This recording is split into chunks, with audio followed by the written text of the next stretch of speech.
Wara Velvet, wara l-ewwel album, xtaqt nagħmel xi ħaġa differenti. Velvet kien iktar stil easy listening, jazz iktar tradizzjonali biex ngħidu hekk. U din id-darba għaddew speċi numru ta' snin u kont qed infittex kunċett differenti u ftit interessanti bħala bażi biex nagħmel biċċa xogħol ġdida.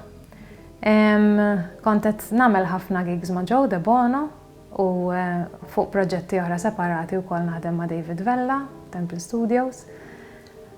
U bejn qisu il-gigs ma' Joe bdew jiġu iktar esperimentali somehow. U David ukoll kellu din l-idea li xtaq juża mużika lokali u jagħmel arranġamenti ġodda tagħhom u jtihom tinġ ta' electronic music qisu minn hemm li mħuħ naqdu flimkien u nibtedi din l-idea tal-album il-ġdid.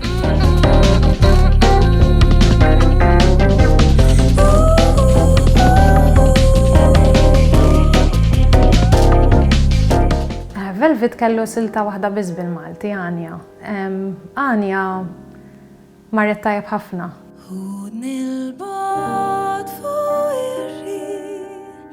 Lejl msaġar sbieħ f'nofs il-fjur ta' tfullija mill-ġdid.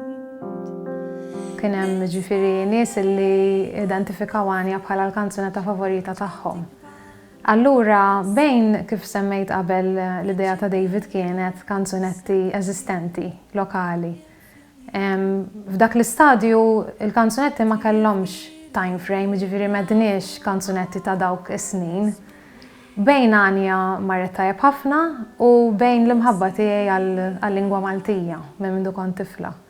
Allura isek hekk tibda tieħu messaġġi għalkemm messaġġi minn nies differenti u minn source differenti qishom jibdew jaqblu l-affarijiet u qisha somehow tħoss li hija d-deċiżjoni tajba li dal-album ikun kollu bil-lingwa Maltija.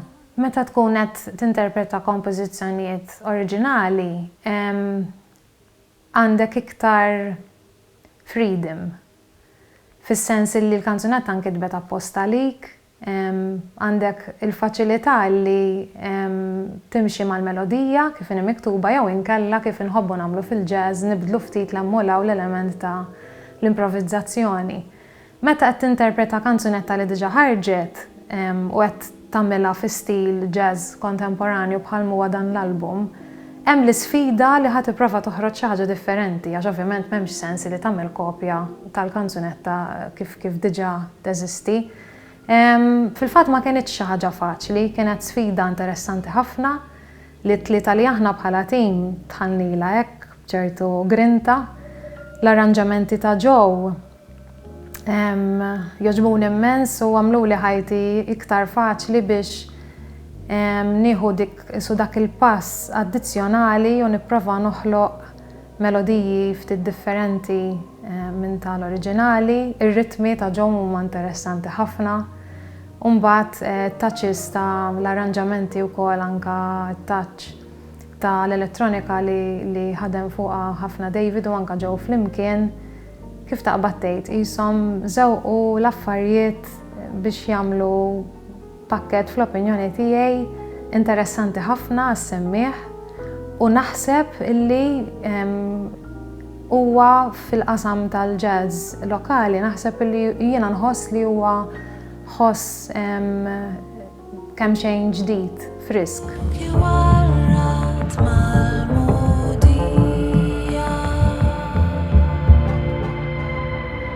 Dan l-album magħmul il-biċċa l-kbira tiegħu magħmul minn kanzunetti ta' snin 70 u snin 80. Kienet sfida kbira biex tipprova toħloq xi ħaġa li kemm ovvjament bl-arranġamenti ħadd instema' kontemporanja. Mingħajr ma tmur il-bot ħafna b'tali mod li l-kanzunetta ma tibqax tintaraf. Ovvjament wieħed irid iżomm l-elementi mill-kanzunetta oriġinali. Biex tikxef il-bizzella titolli id-dublet, tisseklek tiskija. Bħala artista fil-xena tal-jazz lokali, naħseb li kienet ta' sfida li niddeċiedi nieħu deċiżjoni li nagħmel album bi stil kemm xejn mhux differenti għaliex fid-dinja tal-jazz bqajna il-jazz iktar madda żmien minn fuq u żviluppa ħafna, ġifieri il-jazz fusion għandek in-nu jazz, speċi tant żviluppa l-jazz illi ma tistax tgħid illi ma tismax stili oħrajn.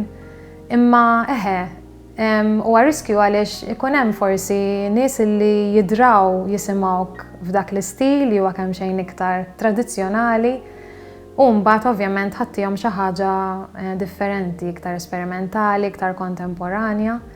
Imma ftakart li ħassejt il-bżonn nagħmel xi ħaġa differenti, xtaqt nagħmel pass ieħor u nispera u għandi fidi illi is-semmieħ naħseb li kif taqbad tgħid mhux ħajoġbu biss imma naħseb ħajapprezza l-aspett u l-bżonn li l-artist jikber.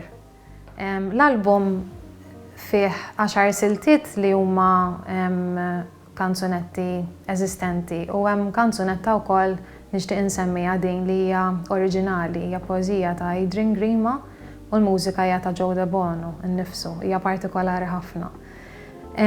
Uħud minnhom huma popolari ħafna bħal Malta, Fittiċ tan-Neputija, Iż-żmien għaddej, Qalu li raw, qed insemmu kif taqbad tgħid kanzunetti kbar li meta semmihom u titkellem dwarhom man-nies, ħafna nies huma familjari magħhom. Hemm oħrajn inqas popolari. L-album overall fih tema nostalġika ħafna. Kanzunetta partikolari li toġobni ħafna minħabba l-element nostalġiku tagħha. U għax kienet sfida enormi biex nwasluha fejn wassalniha, fl-album hija Saħħa Malta, kanzunetta ta' Joe Grech li kitibha hu stess u kienet miktuba l-emigranti li dak iż-żmien kienu ħassew li jridu jsibu ħajja aħjar meta telqu lejn il-Kanada, l-Awstralja, eċetera.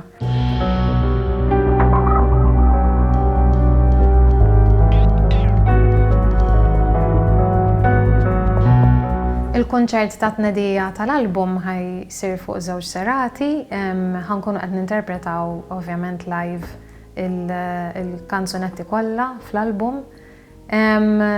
Ħatkun esperjenza ftit differenti minħabba li l-album Il-Ħoss tiegħu huwa aktar kontemporanju kemm fil-viżwal u anke f'dak li ħankunu qegħdin nisimgħu.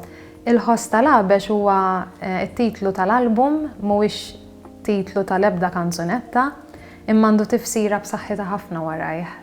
Il-Ħoss qed tirrappreżenta l-element mużikali u l-element kontemporanju u esperimentali, għax meta nisimgħu il-kelma ħoss tista' tfisser ħafna affarijiet. U l-Għabex fil-każ tal-lingwa Maltija ifisser kemm it-tluħ tax-xemx u anke inżul ix-xemx. U nafu f'dawn il-momenti sbieħ tal-ġurnata x'bidla ġġib magħha. U allura l-Għabex qed jirrappreżenta l-bidla ta' dawn il-kanzunetti li drajnihom mod u issa qed nisimgħuhom f'dawl ġdid.